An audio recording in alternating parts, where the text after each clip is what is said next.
லூக்கா 1 மகா கனம் பொருந்திய தொயோப்பிலுவே, நாங்கள் முழு நிச்சயமாய் நம்புகிற சங்கதிகளை ஆரம்பம் முதல் கண்ணாரக் கண்டு வசனத்தை போதித்தவர்கள் எங்களுக்கு ஒப்புவித்தபடியே அவைகளை குறித்து சரித்திரம் எழுத அநேகம் பேர் ஏற்பட்டபடியினால், ஆதி முதல் எல்லாவற்றையும் திட்டமாய் விசாரித்தறிந்த நானும், உமக்கு உபதேசிக்கப்பட்ட விசேஷங்களின் நிச்சயத்தை நீர் அறிய வேண்டுமென்று அவைகளை ஒழுங்காய் உமக்கு எழுதுவது எனக்கு நலமாய் தோன்றிற்று.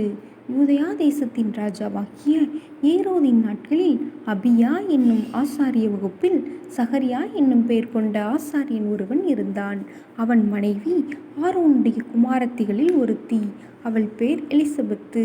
அவர்கள் இருவரும் கர்த்தரிட்ட சகல கற்பனைகளின்படியேயும் நியமங்களின்படியேயும் குற்றமற்றவர்களாய் நடந்து தேவனுக்கு முன்பாக நீதியுள்ளவர்களாய் இருந்தார்கள். எலிசபெத்து மலடியாய் இருந்தபடியினால் அவர்களுக்கு பிள்ளை இல்லாதிருந்தது. இருவரும் வயது சென்றவர்களாயும் இருந்தார்கள். அப்படி இருக்க அவன் தன் ஆசாரிய வகுப்பின் முறைப்படி தேவ சந்நிதியிலே ஆசாரிய ஊழியம் செய்து வருகிற காலத்தில், ஆசாரிய ஊழிய முறைமையின்படி அவன் தேவாலயத்துக்குள் பிரவேசித்து தூபம் காட்டுகிறதற்கு சீட்டை பெற்றான். தூபம் காட்டுகிற வேளையிலே ஜனங்கள் எல்லாரும் கூட்டமாய் வெளியே ஜெபம் பண்ணி கொண்டிருந்தார்கள்.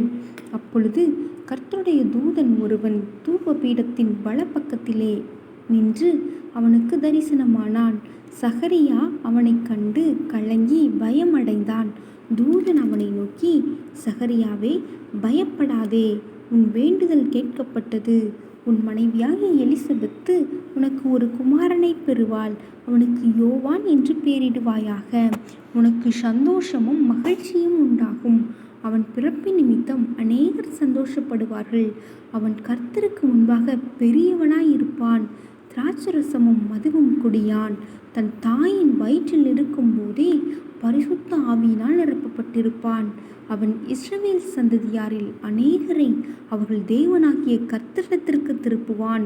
பிதாக்களுடைய இருதயங்களை பிள்ளைகளிடத்திற்கும் கீழ்ப்படியாதவர்களை நீதிமான்களுடைய ஞானத்திற்கும் திருப்பி உத்தமமான ஜனத்தை கர்த்தருக்கு ஆயத்தப்படுத்தும்படியாக அவன் எலியாவின் ஆவியும் பலமும் உடையவனாய் அவருக்கு முன்னே நடப்பான் என்றான்.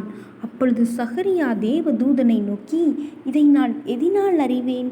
நான் கிழவனாய் இருக்கிறேன், என் மனைவியும் வயது சென்றவளாய் இருக்கிறாளே என்றான். தேவ தூதன் அவனுக்கு பிரதியுத்தரமாக, நான் தேவ சந்நிதானத்தில் நிற்கிற காபிரியேல் என்பவன். உன்னுடனே பேசவும் உனக்கு இந்த நற்செய்தியை அறிவிக்கவும் அனுப்பப்பட்டு வந்தேன். இதோ, தகுந்த காலத்திலே நிறைவேறப்போகிற என் வார்த்தைகளை நீ விசுவாசியாதபடியினால் இவைகள் சம்பவிக்கும் நாள் மட்டும் நீ பேசக்கூடாமல் ஊமையாய் இருப்பாய் என்றான். ஜனங்கள் சகரியாவுக்கு காத்திருந்து அவன் தேவாலயத்தில் தாமதித்ததினால் ஆச்சரியப்பட்டார்கள். அவன் வெளியே வந்தபோது அவர்களிடத்தில் பேசக்கூடாமல் இருந்தான். அதனாலே தேவாலயத்தில் ஒரு தரிசனத்தை கண்டான் என்று அறிந்தார்கள். அவனும் அவர்களுக்கு சைகை காட்டி ஊமையாயிருந்தான். அவனுடைய ஊழியத்தின் நாட்கள் நிறைவேறின உடனே தன் வீட்டுக்கு போனான். அந்நாட்களுக்கு பின்பு அவன் மனைவியாகிய எலிசபெத்து கர்ப்பவதியாகி, ஜனங்களுக்குள்ளே எனக்கு உண்டாயிருந்த நிந்தையை நீக்கும்படியாக கர்த்தர் இந்த நாட்களில் என்மேல் கடாட்சம் வைத்து எனக்கு இப்படி செய்தருளினார் என்று சொல்லி 5 மாதம் வெளிப்படாதிருந்தாள். 6ஆம் மாதத்திலே காபிரியேல் என்னும் தூதன் கலிலேயாவில் உள்ள நாசரேத் என்னும் ஊரில் தாவீதின் வம்சத்தானாகிய யோசேப்பு என்கிற நாமமுள்ள புருஷனுக்கு நியமிக்கப்பட்டிருந்த ஒரு கன்னிகையின் இடத்திற்கு தேவனாலே அனுப்பப்பட்டான். அந்த கன்னிகையின் பேர் மரியாள். அவள் இருந்த வீட்டில் தேவதூதன் பிரவேசித்து, கிருபை பெற்றவளே வாழ்க, கர்த்தர் உன்னுடனே இருக்கிறார், ஸ்திரீகளுக்குள்ளே நீ ஆசீர்வதிக்கப்பட்டவள் என்றான். அவளோ அவனை கண்டு அவன் வார்த்தையினால் கலங்கி, இந்த வாழ்த்துதல் எப்படிப்பட்டதோ என்று சிந்தித்து கொண்டிருந்தாள். தேவதூதன் அவளை நோக்கி, மரியாளே, பயப்படாதே, நீ தேவனிடத்தில் கிருபை பெற்றாய். இதோ, நீ கர்ப்பவதியாகி ஒரு குமாரனை பெறுவாய். அவருக்கு இயேசு என்று பெயரிடுவாயாக. அவர் பெரியவராயிருப்பார். உன்னதமானவருடைய குமாரன் எனப்படுவார். கர்த்தராகிய தேவன் அவருடைய பிதாவாகிய தாவீதின் சிங்காசனத்தை அவருக்கு கொடுப்பார். அவர் யாக்கோபின் குடும்பத்தாரை என்றைக்கும் அரசாளுவார். அவருடைய ராஜ்யத்திற்கு முடிவிராது என்றான். அதற்கு மரியாள் தேவதூதனை நோக்கி, இது எப்படியாகும்? புருஷனை அறியேனே என்றாள். தேவதூதன் அவளுக்கு பிரதியுத்தரமாக, பரிசுத்த ஆவி உன்மேல் வரும், உன்னதமானவருடைய பலம் உன்மேல் நிழலிடும். ஆதலால் உன்னிடத்தில் பிறக்கும் பரிசுத்தமுள்ளது தேவனுடைய குமாரன் என்னப்படும். இதோ உனக்கு இனத்தாளாயிருக்கிற எலிசபெத்தும் தன் முதிர் வயதிலே ஒரு புத்திரனை கற்பந்தரித்திருக்கிறாள். மல்லடி என்னப்பட்ட அவளுக்கு இது 6ஆம் மாதம். தேவனாலே கூடாத காரியம் ஒன்றுமில்லை என்றான்.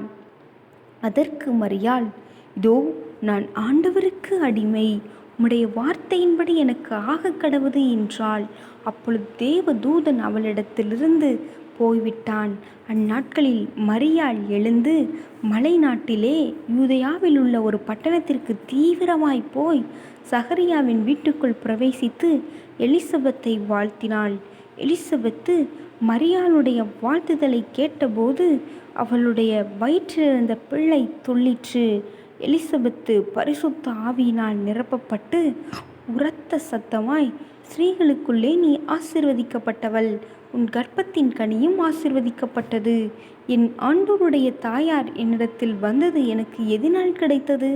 இதோ நீ வாழ்த்தின சத்தம் என் காதில் விழுந்தவுடனே என் வயிற்றில் உள்ள பிள்ளை களிப்பாய் துள்ளிற்று. விசுவாசித்தவளே பாக்கியவதி, கர்த்தராலே அவளுக்கு சொல்லப்பட்டவைகள் நிறைவேறும் என்றாள்.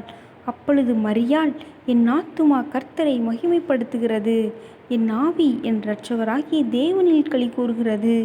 அவர் தம்முடைய அடிமையின் தாழ்மையை நோக்கி பார்த்தார்.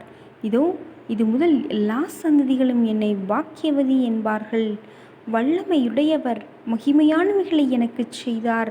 அவருடைய நாமம் பரிசுத்தமுள்ளது. அவருடைய இரக்கம் அவருக்கு பயந்திருந்தவர்களுக்கு தலைமுறை தலைமுறைக்கும் உள்ளது. தம்முடைய புயத்தினாலே பராக்கிரமம் செய்தார். இருதய சிந்தையில் அகந்தையுள்ளவர்களை சிதறடித்தார். பலவான்களை ஆசனங்களிலிருந்து தள்ளி தாழ்மையானவர்களை உயர்த்தினார். பசியுள்ளவர்களை நன்மைகளினால் நிரப்பி ஐஸ்வர்யமுள்ளவர்களை வெறுமையாய் அனுப்பிவிட்டார். நம்முடைய பிதாக்களுக்கு அவர் சொன்னபடியே ஆபிரகாமுக்கும் அவன் சந்ததிக்கும் என்றைக்கும் இரக்கம் செய்ய நினைத்து தம்முடைய தாசனாகிய இஸ்ரவேலை ஆதரித்தார் என்றாள். மரியாள் ஏறக்குறைய 3 மாதம் அவளுடனே இருந்து தன் வீட்டுக்கு திரும்பி போனாள். எலிசபெத்து பிரசவ காலம் நிறைவேறின போது அவள் ஒரு புத்திரனை பெற்றாள். கர்த்தர் அவளிடத்தில் தம்முடைய இரக்கத்தை விளங்க பண்ணினார் என்று அவளுடைய அயலகத்தாரும் பந்து ஜனங்களும் கேள்விப்பட்டு அவளுடனே கூட சந்தோஷப்பட்டார்கள். 8ஆம் நாளிலே பிள்ளைக்கு விருத்த சேதனம் பண்ணும்படிக்கு அவர்கள் வந்து அதன் தகப்பனுடைய நாமத்தின்படி அதற்கு சகரியா என்று பெயரிடப் போனார்கள். அப்பொழுது அதன் தாய், அப்படியல்ல, அதற்கு யோவான் என்று பெயரிட வேண்டும் என்றாள். அதற்கு அவர்கள், உன் உறவின் முறையாரில் இந்த பெயருள்ளவன் ஒருவனும் இல்லையே என்று சொல்லி அதன் தகப்பனை நோக்கி, இதற்கு என்ன பெயரிட மனதாய் இருக்கிறீர் என்று சைகையினால் கேட்டார்கள். அவன் எழுத்து பலகையை கேட்டு வாங்கி இவன் பேர் யோவான் என்று எழுதினார். எல்லாரும் ஆச்சரியப்பட்டார்கள். உடனே அவனுடைய வாய் திறக்கப்பட்டு அவனுடைய நாவும் கட்டவிழ்க்கப்பட்டு தேவனை ஸ்தோத்தரித்து பேசினான். அதனால் அவர்களை சுற்றி வாசமாயிருந்த யாவருக்கும் பயம் உண்டாயிற்று. மேலும் யூதேயாவின் மலைநாடெங்கும் இந்த வர்த்தமானங்கள் எல்லாம் சொல்லிக் கொள்ளப்பட்டது.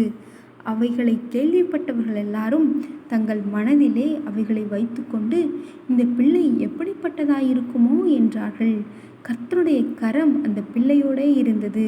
அவனுடைய தகப்பனாகிய சகரியா பரிசுத்த ஆவியினால் நிரப்பப்பட்டு தீர்க்க தரிசனமாக, இஸ்ரவேலின் தேவனாகிய கர்த்தருக்கு ஸ்தோத்திரம் உண்டாவதாக, அவர் நம்முடைய பிதாக்களுக்கு வாக்குத்தத்தம் பண்ணின இரக்கத்தை செய்வதற்கும் தம்முடைய பரிசுத்த உடன்படிக்கையை நினைத்தருளி உங்கள் சத்துருக்களின் கைகளில் நின்று நீங்கள் விடுதலையாக்கப்பட்டு உயிரோடு இருக்கும் நாளெல்லாம் பயமில்லாமல் எனக்கு முன்பாக பரிசுத்தத்தோடும் நீதியோடும் எனக்கும் ஊழியம் செய்ய கட்டளையிடுவேன் என்று அவர் தம்முடைய பிதாவாகிய ஆபிரகாமுக்கு இட்ட ஆணையை நிறைவேற்றுவதற்கும் ஆதி முதற்கொண்டிருந்த தம்முடைய பரிசுத்த தீர்க்கதரிசிகளின் வாக்கினால் தாம் சொன்னபடியே தமது ஜனத்தை சந்தித்து மீட்டு கொண்டு நம்முடைய சத்துருக்களினின்றும் நம்மை பகைக்கிற யாவருடைய கைகளினின்றும் நம்மை ரட்சிக்கும்படிக்கு தம்முடைய தாசனாகிய தாவீதின் வம்சத்திலே நமக்கு இரட்சணிய கொம்பை ஏற்படுத்தினார்.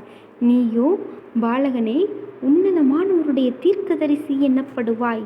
நீ கர்த்தருக்கு வழிகளை ஆயத்தம் பண்ணவும் நமது தேவனுடைய உருக்கமான இரக்கத்தினாலே அவருடைய ஜனத்துக்கு பாவ மன்னிப்பாகிய இரட்சிப்பை தெரியப்படுத்தவும் அவருக்கு முன்னாக நடந்து போய் அந்தகாரத்திலும் மரண இருளிலும் உட்கார்ந்திருக்கிறவர்களுக்கு வெளிச்சம் தரவும் நம்முடைய கால்களை சமாதானத்தின் வழியிலே நடத்தவும் அவ்விரக்கத்தினாலே உன்னதத்திலிருந்து தோன்றிய அருணோதயம் நம்மை சந்தித்திருக்கிறது என்றான்.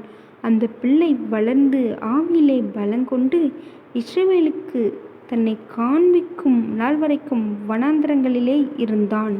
ஆமென்.